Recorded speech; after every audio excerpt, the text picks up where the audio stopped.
Witam Was serdecznie na Dorota Inn, dzisiaj z opolskiej chaty w lesie i pokażę Wam długo już wyczekiwany przepis na cukinię z grilla.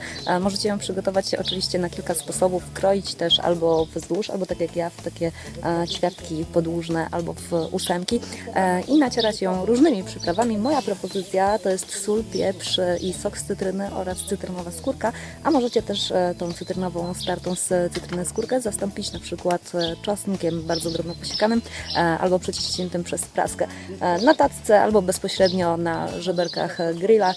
Teraz trzeba to po prostu jeszcze tylko ugrillować około 15 minut i cukinia będzie gotowa.